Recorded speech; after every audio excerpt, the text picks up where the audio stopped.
ගොඩක් ආදරෙන් ඔයාලා හැමෝම අපේ channel එකට පිළිගන්නවා. ඉතින් අද කියලා දෙන්නේ ලොකු පොඩි කවුරුත් එක වගේ ආස කරන ඩෝනට්ස් හදා ගන්න විදිය. ඉතින් ඔයා අපේ channel එකට අලුත් කෙනෙක් නම් subscribe කරලා එකතු වෙන්න. ඒ වගේම රසවත් අදහසත් අපිට පහලින් comment කරන්න.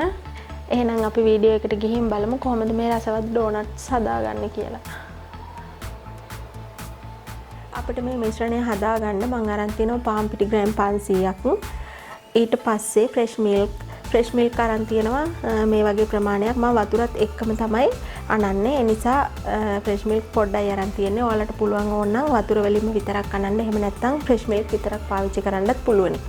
ඊට පස්සේ අරන් තියෙනවා සීනි ග්‍රෑම් 100ක්, මාගරින් ග්‍රෑම් 100ක්, ඊස්ට් තේ හැඳි 2ක්, අපට උමනා තරමට ලුණු, ඊට පස්සේ බිත්තර කහමද සුදුමද දෙකම එකට තියෙන බිත්තර 3ක් අරන් තියෙනවා. ඊට පස්සේ වතුර, මේක බැද ගන්න තෙල් ඕන.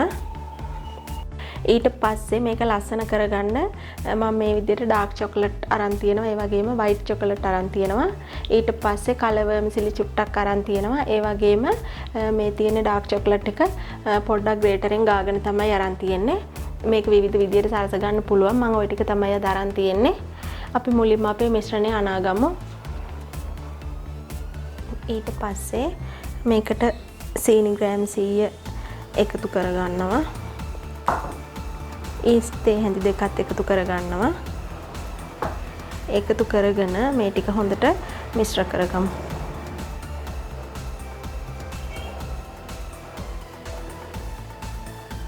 මේ විදිහට මේක කලවම් කරගත්තට පස්සේ මාගරින් ටික එකතු කරගන්නවා.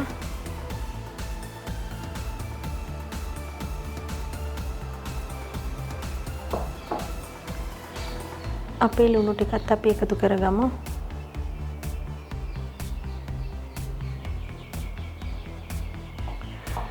ඊට පස්සේ ඒ ටිකත් හොඳට මිශ්‍ර කරගන්න ඕනේ.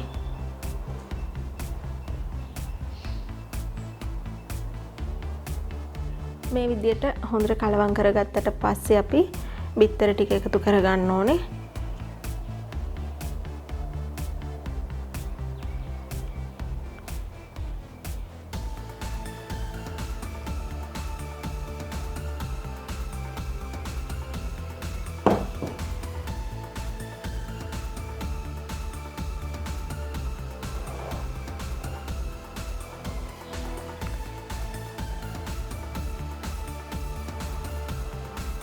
මේ ටිකත් අපි හොඳට කලවම් කරගමු. මේ විදිහට බිත්තර ටික දාලත් අනලා තියෙන්නේ.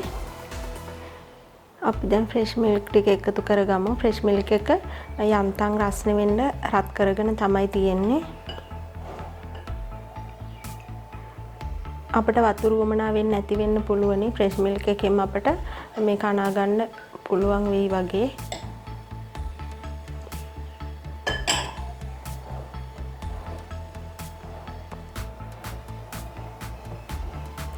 මේ විදිහට අපි හොඳට අනාගමු.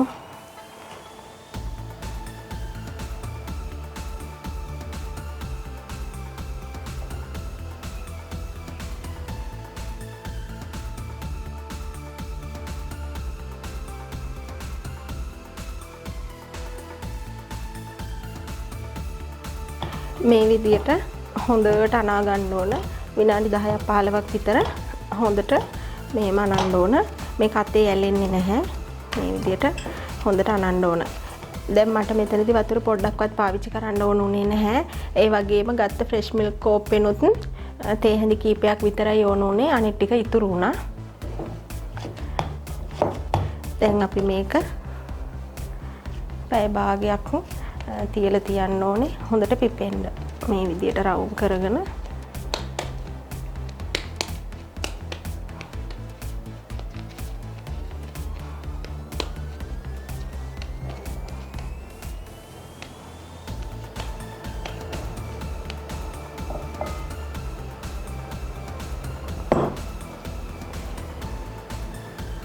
දැන් මම මේක මේ විදියට වහලා තියාගන්නවා විනාඩි 30ක්.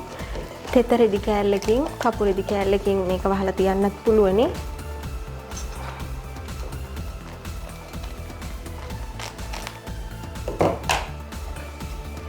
අපි පැය භාගයකින් අරගෙන හදාගමු අපේ ඩෝනට් එක.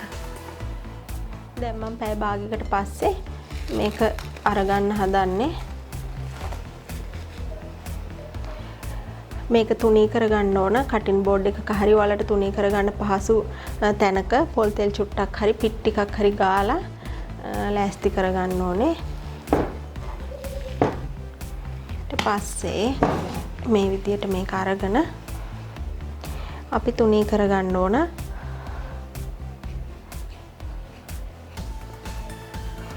මේක අතේ ඇලෙන්නෙත් නැහැ. මේ පොල් තෙල්වත් ගාලා නැහැ මම මේ අතේ ඇලෙන්නෙත් නැහැ.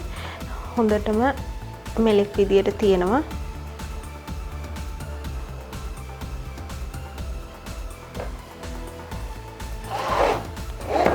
මේ විදියට අපි තුනී කරගමු.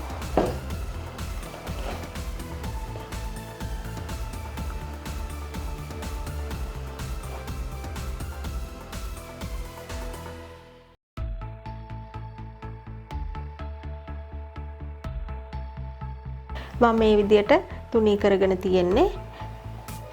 මේ විදියට ගලවලා ගන්න පුළුවන්ද කියලා බලන්න ඕනේ. ඒකට තමයි අපි එහා පැත්තේ පිටි හරි පොල් තෙල් හරි ගාගන්නේ. දැන් මේක සෙන්ටිමීටර එකමාරක් විතර වගේ තමයි මේකේ ඝනකම තියෙන්නේ. අපි මේක කපා ගමු ලස්සනට. මම මේ විදිහේ කුකී කටර් එකකින් තමයි කපාගන්නේ. ආයිනටම කරලා අපි මේක කපා ගමු.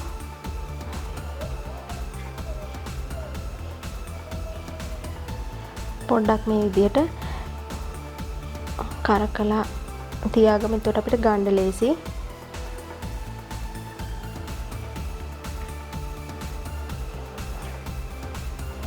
ඔයාලට මේක කැමති තරමින් විශාල කරලා හදා ගන්න පුළුවනි.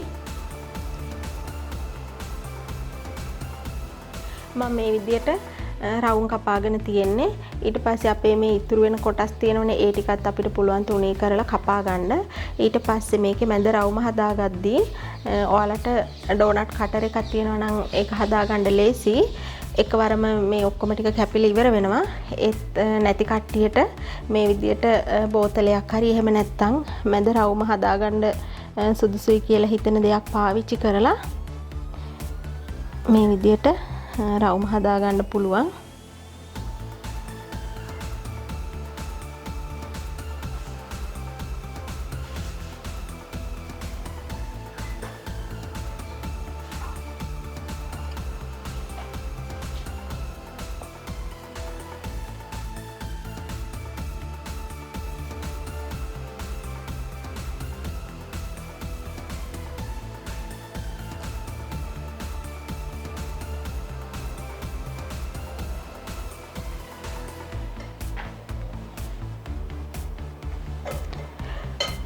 දැන් මම තෙල් එකක් ලිපේ තියලා තියෙන්නේ රත් වෙන්න. අපි මේව එකින් එක දාලා බෙදගමු.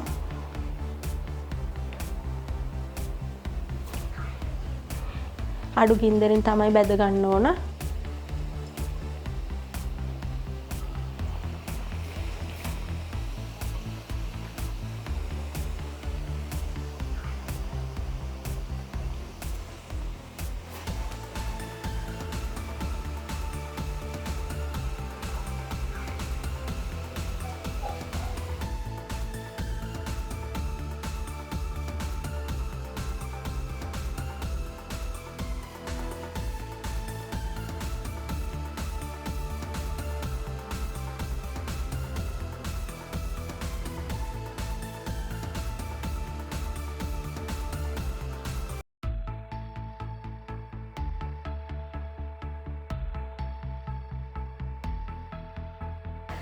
මේ විදියට හොඳට රන්වන් පාටට බෙදුනට පස්සේ අපිට බා ගන්න පුළුවනි.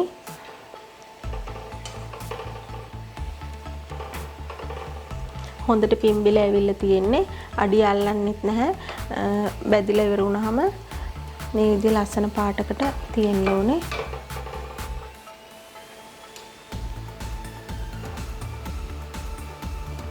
මේ විදියට සේරම ඩෝනට් එක අපි බෙදගමු. මේ විදියට මම ඔක්කොම ටික බැදගෙන තියෙන්නේ. මේ ලස්සනට හොඳ සොෆ්ට් එකට හැදිලා තියෙනවා. අපි දැන් මේක වටේට ලස්සන කරගමු. අපේ මේ ඩෝනට් එක ලස්සන කරගන්න එක තමයි දැන් කරන්න තියෙන්නේ. එතනදී මම මේ චොක්ලට් කෑල්ල තරමක කුඩා කෑලි වලට කපා ගත්තා. ඉක්මනින් දිය වෙන්න ඕන නිසා. ඊට පස්සේ මේක ඩබල් බොයිල් විදියට දිය කරගන්න තමයි හදන්නේ.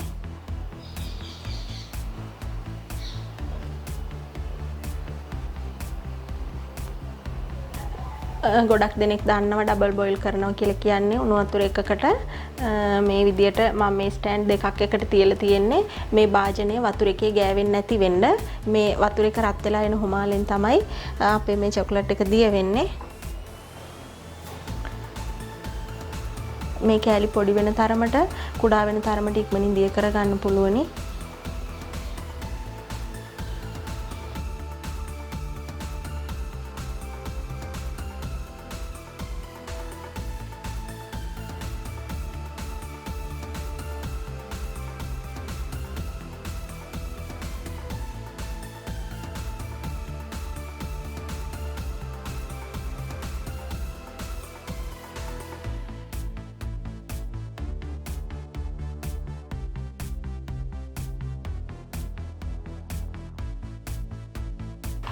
මේ විදියට හොඳට දිය වෙන්න ඕනේ.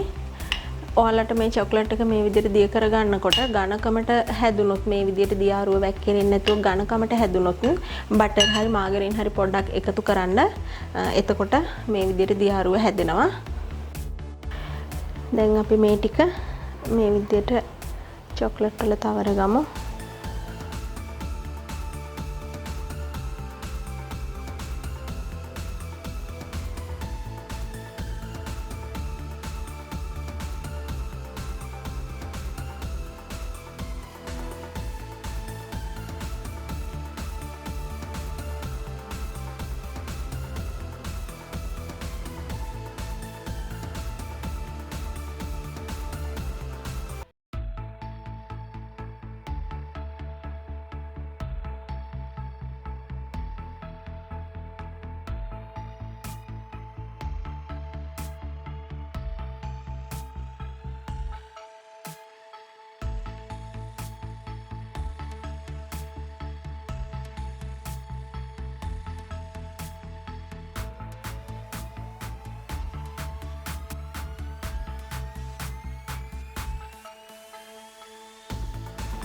මේ විදියට චොක්ලට් ටික තවර ගත්තට පස්සේ අපිට පුළුවන් මේක කැමති විදියකට ලස්සන කරගන්න.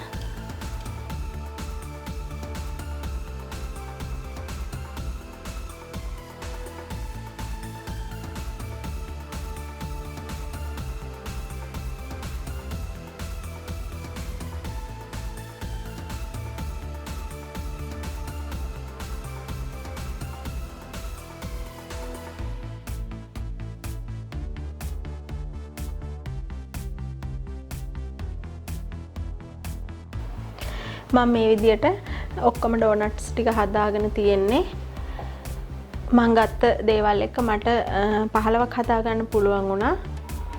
ඉතින් ඔයාලත් මේ විදියට හදලා රස බලන්න. එහෙනම් ඉතින් මේ වගේම තවත් අලුත් වීඩියෝ එකකින් ආයෙ හමු වෙමු.